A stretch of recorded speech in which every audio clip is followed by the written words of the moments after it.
I'm Dan Wingett from Gulf Savannah NRM. We're here today on Scardons Hill Station, where Gulf Savannah NRM has been collaborating with the owners to restore land condition through improved grazing practices.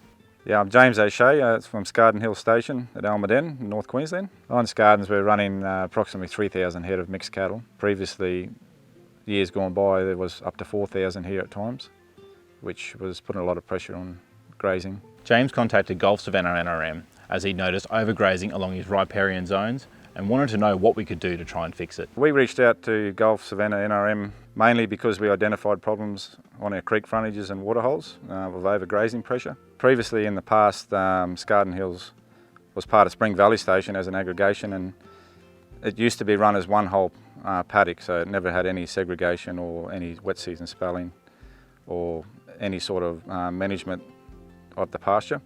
So we wanted to implement something where we could control grazing and manage our stock better. In the drier times, cattle would focus on these watering points in the creeks and dams and also waterholes, and that because it was so dry, they'd flog that immediate area out, and there was still plenty of pasture available further out, which was unused at the end of the year. We took a drive around Scardons Hill Station with James to have a look at some of the identified areas of concern to try and see what could be rectified with this degradation of the waterholes that the cattle could have been influencing.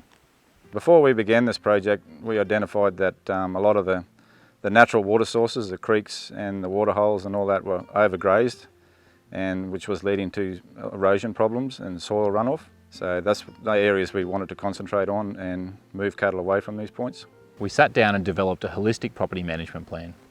The plan mapped out the natural watercourses that were being degraded due to the concentration of cattle when the natural water points dried up. The initial project was to install a few new water points and a little bit of fencing to try and pull pressure away from the riparian areas. Initially, the project consisted of three watering points away from the creek system, as well as one fence line, probably about 10 kilometres long. Since implementing the project, we've noticed return of native vegetation along the creek banks and waterways, as well as the perennial grasses and native grasses in abundance in the creeks. So before the project, this was just a bare landscape, only a few tussocks here and there. You're right, and this has had now one wet season spell on it. Only the one so far, so it's only going to improve more from here on. And we can already see the ground cover back, so when we looked at this before the project, you could see it was sort of, yeah, like you said, manicured down and eaten right down, that pressure was really here from all the cattle, and that one wet season and having the ability now to lock them out, you're now restoring your ground cover. So once we developed a project for the areas of concern, we immediately identified that there was a lot more areas on the property that could benefit from such a thing. James recognised value in the project and decided to invest into developing the whole property with a new infrastructure plan.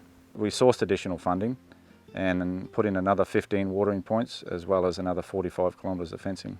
The new grazing management system is fenced to land types and is given the ability to add additional water points to spread out the grazing pressure.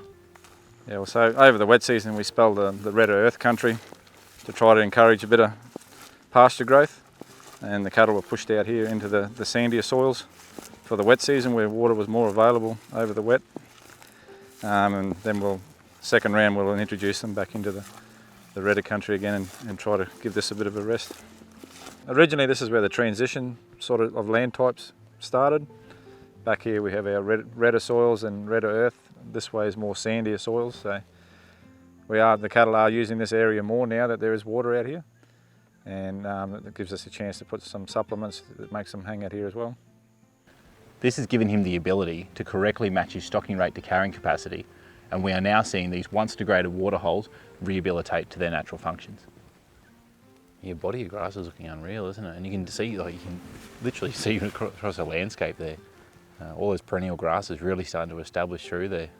And even this is being grazed right now. This is stocked in this paddock. This is not spelled, this is continual grazing at the moment. So you can see you've really matched that sort of stocking rate to carrying capacity of the new paddock, and being able to physically keep them out of the paddock next to us with that fence. You can really manage the grazing. Not only has James seen the rehabilitation of his riparian areas, but he is also seeing a return on his investment through the quality of his cattle.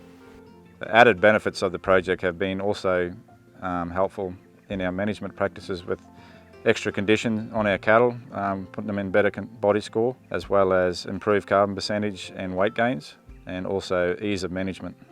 So we decided to do this project to improve our natural landscape of the property as well as our pasture, which in return helps us manage our cattle better, as well as helping with our profits and condition of our stock.